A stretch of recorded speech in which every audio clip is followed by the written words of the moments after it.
Good afternoon, everyone. As you already know, as the governor announced, we'll be meeting again tomorrow morning, 9 a.m. in the governor's office. That'll be, we will obviously update you as that goes along.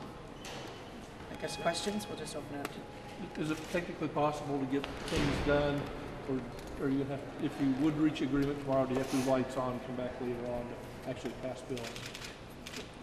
Well, I think, first of all, you know, Don, we've been close on many bills anyway, and we've actually begun already this week sort of gearing up the legislative branch in assumption, because we've said all along that there are multiple bills where we're very close, special session isn't necessary, and so in that vein, we've been gearing up anyway. So yes, we believe it's possible. You may have to do some temporary funding in some areas, but you could actually pass several of these bills, and we've been working on those and gearing that up, and then you may have to do some for some of the bigger bills. For example, you know, HHS is just a super large bill, big area and an area where we need to continue to work. Yeah, I mean, I'd say the same thing. I mean, a lot of these bills are small bills, and if there's changes, it's not like we have to start over from scratch. You know, we've got a lot of the framework for these bills. If it's a few different dollars and different spending levels, if it's taking out a policy position, adding in a policy position, that we're very adept at doing, and you know, we could come to a very quick agreement on that. But as the majority leader said, some of those big, like we talked about yesterday, a copier breaks down, and you know, that happens, and we have to reprint a whole bunch of stuff. That's, you know, one of those things. But we think we could print most of these up, have them ready to go. So could you get supermajorities in the House? Could you get supermajorities in the House and Senate here by tomorrow afternoon? Supermajorities? Because you wouldn't have the 3 days to do that. Yeah, I think that they can revise. I know our members are ready to show up as soon as we need to. We've been alerting them, telling them to be aware, clear their schedules. So that's. Could you get 90 people here by tomorrow afternoon? Well, I mean, from our member standpoint, again, we've been in contact with them almost 2 or 3 times a week about what's going on versus a conference call, and I've always told them we don't believe a shutdown is necessary. We think we can get our work done by June 30th, so they're prepared, they're ready, you know, no matter what day it is.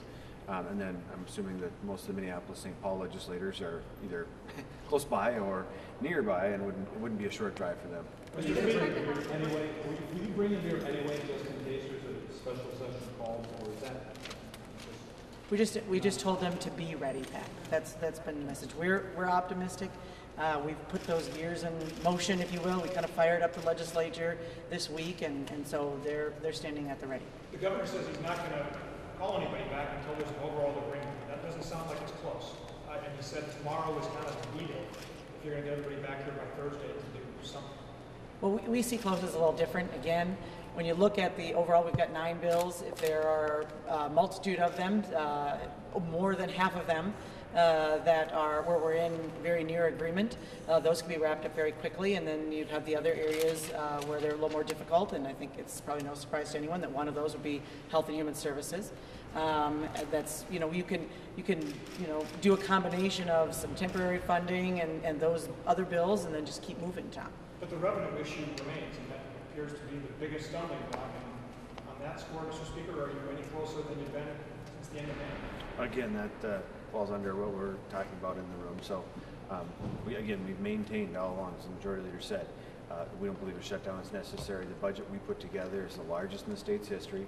We can fund our priorities within there. If the priorities need to be adjusted so that everybody's happy, but everybody's unhappy, we're also willing to do that. I know the cone of silence remains in place, but for Minnesotans to see that you're not going to be working tonight and coming back tomorrow morning. Well, we will. The legislature will be working tonight. Yeah, Geoff. correct. There won't be any meetings between leadership and the governor. Can you tell people if things are going well, if things are going badly? I'm sure there's a lot of people who are wondering, okay, the cone of silence, however, what's happening? Well, I think that people should feel very optimistic when they look at the K-12 bill, 40% of the budget. We met the governor's number. We've agreed to that. I mean, that seems like a very reasonable position. We have another $50 million into higher ed, another $30 million into public safety. We do all of this by withdrawing our tax relief, which we're not happy about. But we're willing to move and compromise on that. So if you look at overall all the bills, again, there's a great number of them that can be wrapped up. They could be wrapped up tonight, they could be wrapped up tomorrow morning, and we could be voting on them tomorrow afternoon to the question.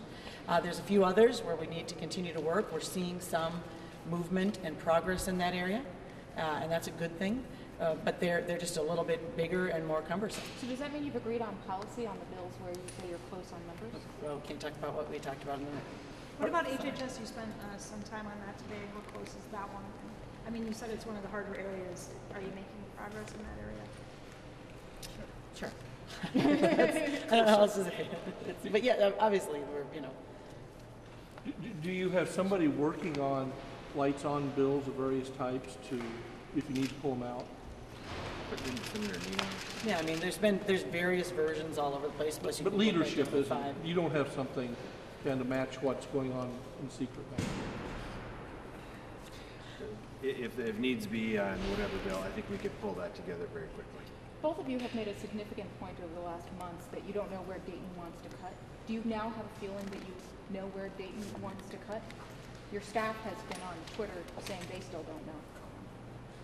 Yeah, it's not something that, Rachel, unfortunately, if that's something that the governor's been sharing in the room, just to respect his request, we would ask that we can't share.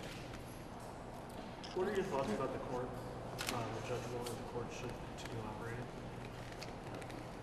No. Do you have an update for us on that, Tom? Right. We've been. Our focus has been working getting on this a budget done. The So, judge ruled that the court should continue operating, so Even in a shutdown. even if there's a shutdown, is that a good thing or a bad thing?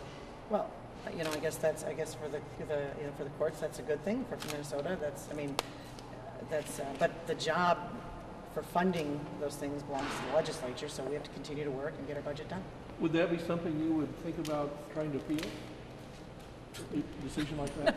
Right now, we've got our hands full with the budget done. We're not thinking about appellate court. How frustrated are you guys right now? You seem just kind of frustrated. Flustered. No, I don't think frustrated. I think that we've, had some good progress. I just, sorry, I feel like we're maybe frustrating you all because we can't answer some of these. I know, and so I'm sorry about that. It's touchy. But you'll know all eventually. When? It'll be very. Well, speaking of that, will you be releasing documents that you've been trading back and forth when this is all over so public can track where you've been? I mean, in some of the cases, I don't know that they're anything on paper necessarily versus, well, what about this and what about that? So, again, once we come to agreement on these bills, we will do like we did with our conference committee reports. We'll post them up on the internet. Everybody could see before we take the votes. You'll be able to read them in great detail. The HHS one will probably take quite a bit of time, but we'll be prepared, as we always have been, to make sure that everybody, before we vote on them, gets a chance to read them. The public gets a chance to see them as well. But you won't commit to posting any documents or releasing any documents that are involved in this tone of silence part of the negotiations? Well, again, whatever we vote on, whatever the governor's going to sign, absolutely become public. That's exactly what we have said. I think probably within, the entire legislative process, that's the way we're going to go forward. So, Sorry, everyone, we're going to run tomorrow. We are. That's literally right now. So, thanks, everyone. Do you agree with the governor that tomorrow's a make or break day? Tomorrow, like every day, is an important day. Right?